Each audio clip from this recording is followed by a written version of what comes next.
Everybody calls me Prof. My name's David, but I haven't used it for years simply because of the long hair, the glasses sliding down on the nose, and usually I have a book with me, so people have started calling me Prof. I was a counselor at a church camp.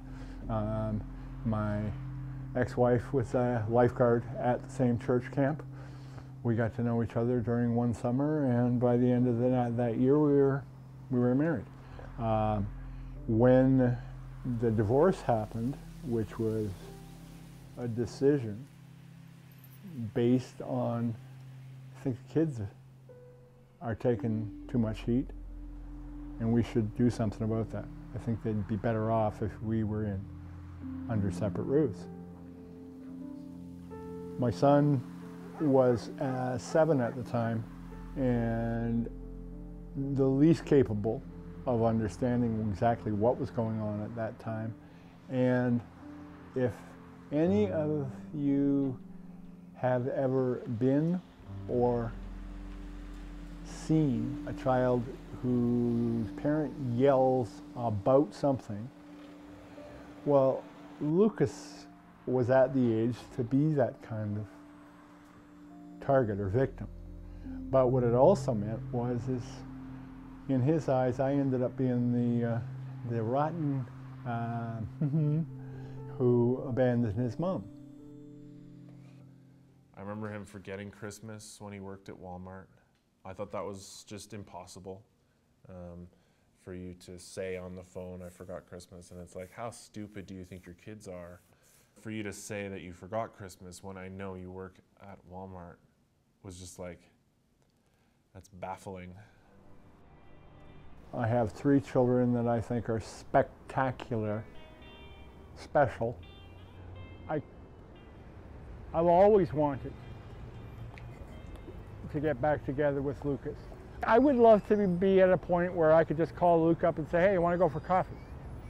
But it would be comforting to know that he'd feel comfortable being in a social situation with me at the local Tim Hortons or whatever.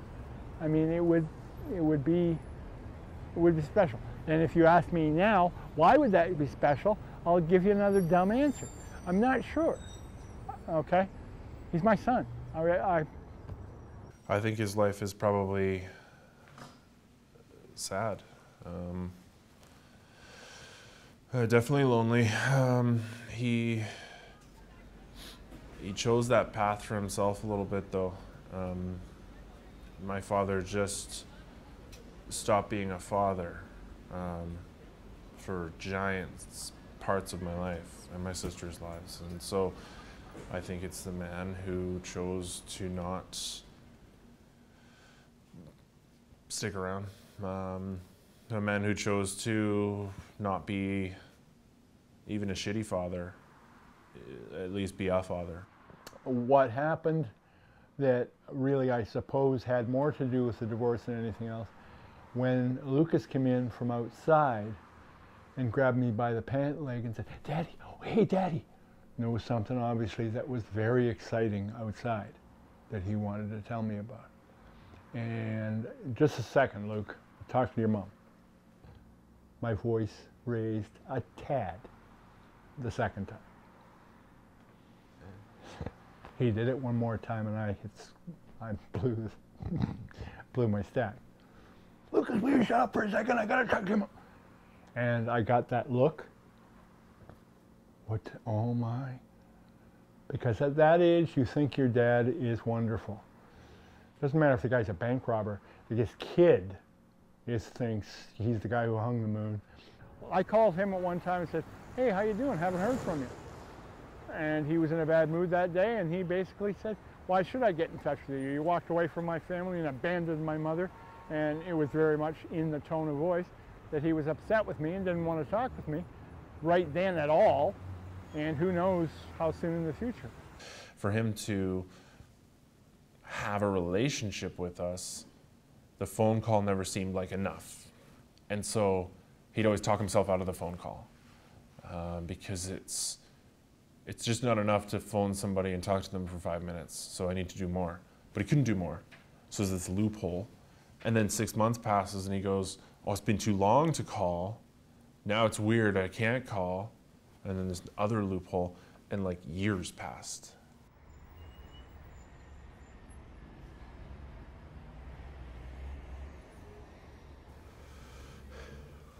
If I would be even worse off had he stuck around the whole time and tried to influence and tried to be a parent and tried to be involved, is that worse? Because maybe he would have been abusive or aggressive and shaped me in a different way than I am. I'm not sure. I still feel like being there would have been being there. So, I don't know. I have 2 kids with two women, and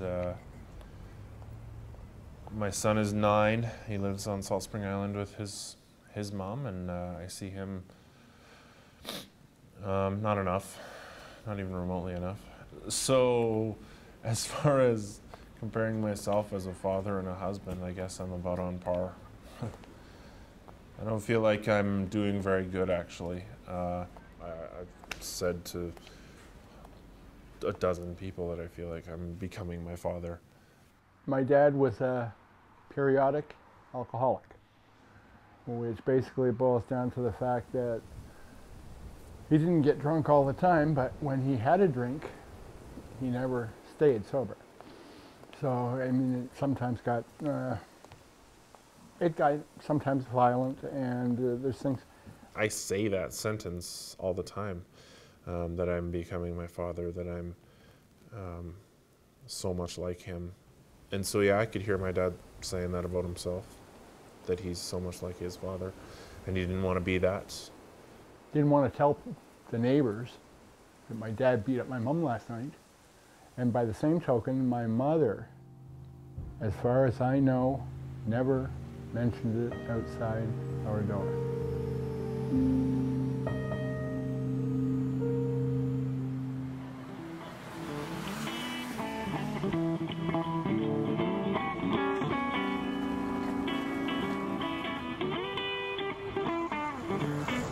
I'm very much excited about getting a little bit more going on with my son. I mean, how important, hey, wow, there's only one of them in the whole planet. Is it worth my while to get back together, get so that we see each other on a regular basis? So, you know, I hope, and I'll continue to hope. Whether or not that will be enough, we'll see. Again. Okay, got my fingers crossed. I might be more sympathetic to the fact that my dad just needs a 20-minute conversation with somebody about nothing, because he doesn't have very many of them. I definitely want to know. I just want to know that he's still alive. That's part of it. That's part of me wanting to reconnect with him. I heard that he had had like 5 seizures in like 2 weeks or something, and it made me think that he might be on his way out. That's his brain saying, like, big fireworks show or something.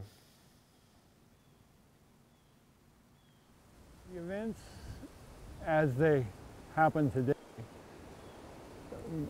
can raise my hopes or lower my hopes or whatever, but the simple fact is that he's still going to be my son, and I'm still going to want to spend time with him, so I will try, and I will be successful, more or less, one way or the other.